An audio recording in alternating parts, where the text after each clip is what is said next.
Hello, my name is Hugh Knight and I'm the Fechtmeister of Die Schlachtschule. We've been preparing a series of videos for new students in Die Schlachtschule to understand the plays of the longsword. We've worked through all the very beginner novice things with stance and guard and grip.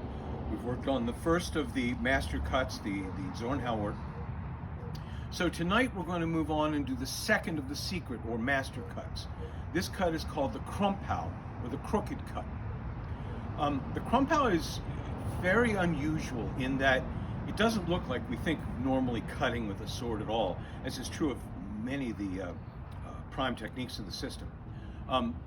The purpose of the Krumpau specifically is to deal with attacks on unusual circumstances and situations, and you're going to see what I mean by that in a minute.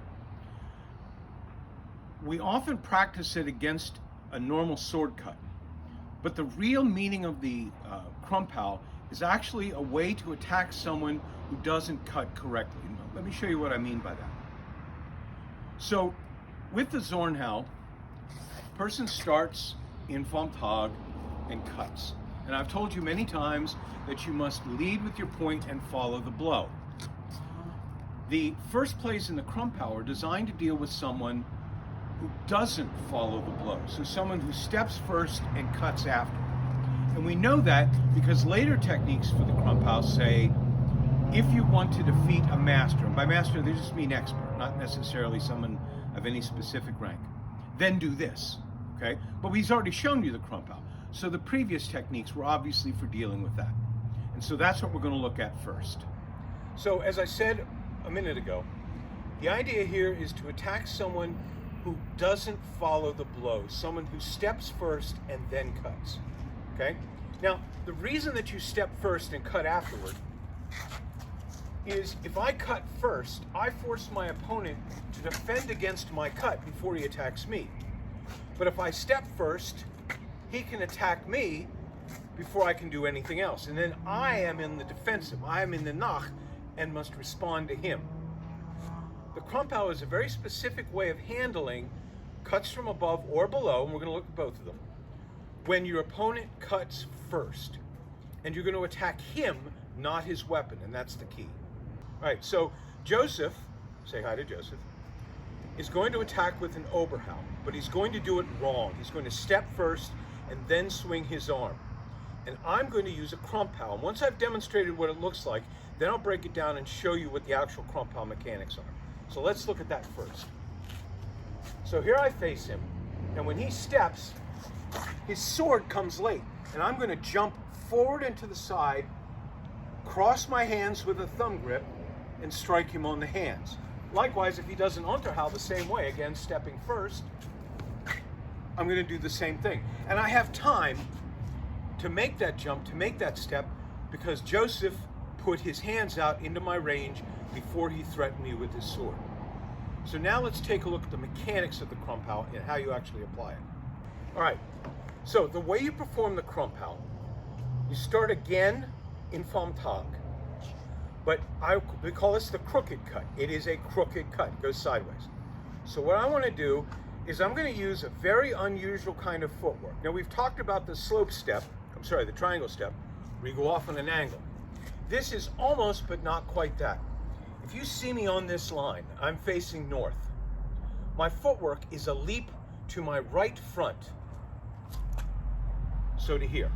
But I still remain facing north. I do not turn towards my partner. And that is one of the big mistakes people make, is they jump like this, and so they're in the wrong position.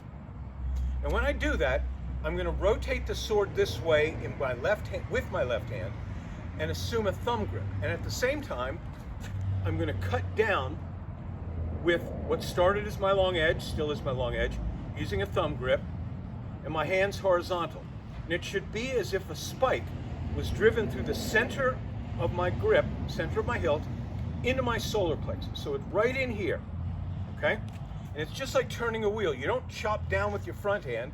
You push down with the front hand and lift up with the back hand, like this. So it moves like that. Okay? Now we talked about the four guards of the longsword. There is a special, again, let's not call it a guard, let's call it a position, called Schrankhut. which means the barrier guard. Now, several textbooks talk about Schreinkut. The problem is, I don't think it's actually a fighting guard. And the reason I don't is that it looks like this. In Schreinkut, you stand with your point almost to the ground, your sword parallel to the face of your body, and your thumb in a thumb grip. And the only thing that you can do from Schreinkut, and in fact the only thing they ever discuss doing from Schreinkut in any of the sources, is a Krumphau. Now at first I didn't even bother teaching Schreinkut, but now I do because I see it has a real value.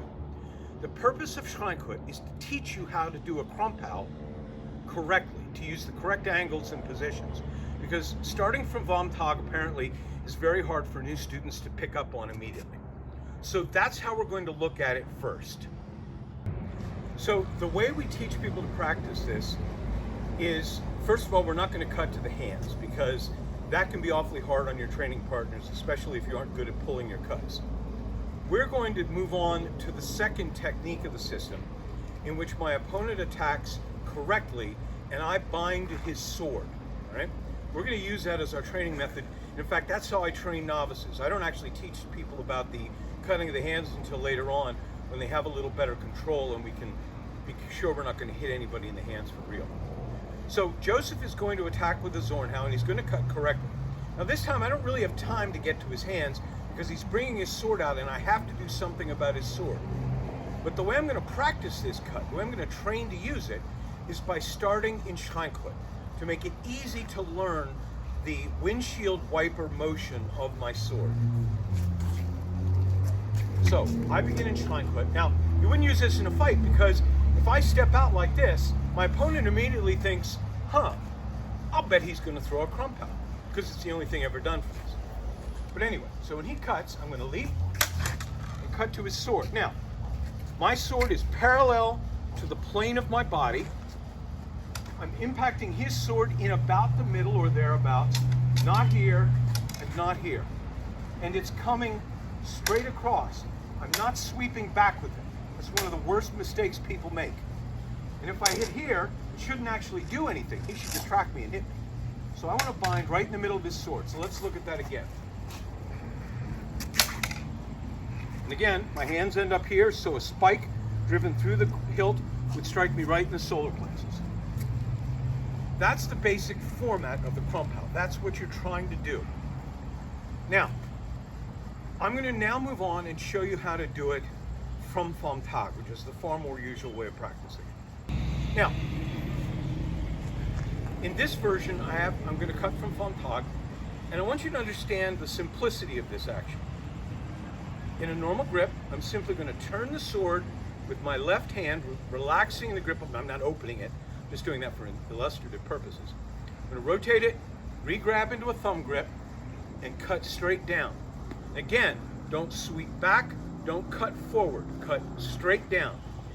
And as you do it, you have to move with your feet, otherwise you'll get hit, right? If you're too slow with your cut, he'll track you even though you've jumped out of the way. So you must lead with your hands and cut right to there.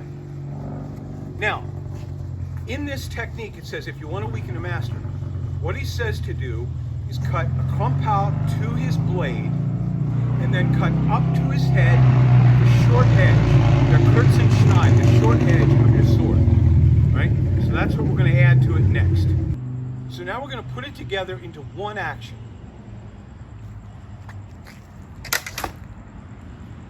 Now, I did something unusual here, and I want you to notice it. Normally when we cut, we think about turning our hips into the cut, which truthfully with the longsword you don't usually need to do. But when you're coming with the cut with the short edge, okay, the Unterhau mit dem kurzen Schneid, the Unterhau with the short edge, I don't want to turn my hips into it this way. What I'm going to do instead is rotate my hips this way while using a push-pull motion of my hands. Again, I'm not swinging my arms. I'm using a push-pull motion of my hands to bring the sword up, and I just turn it forward a little bit. And I turn my hips that way, and that generates a lot of power.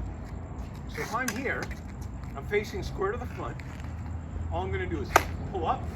As you can see, generates quite a hit, right? So let's put that together once again, and now we'll show the whole technique.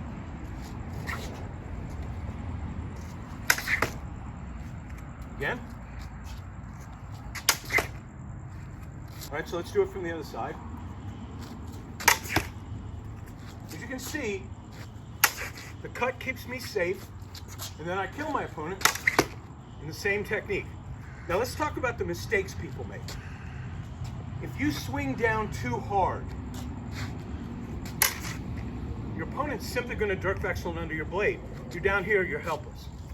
If you swing backward, your opponent can simply pull out of it and nail you, okay?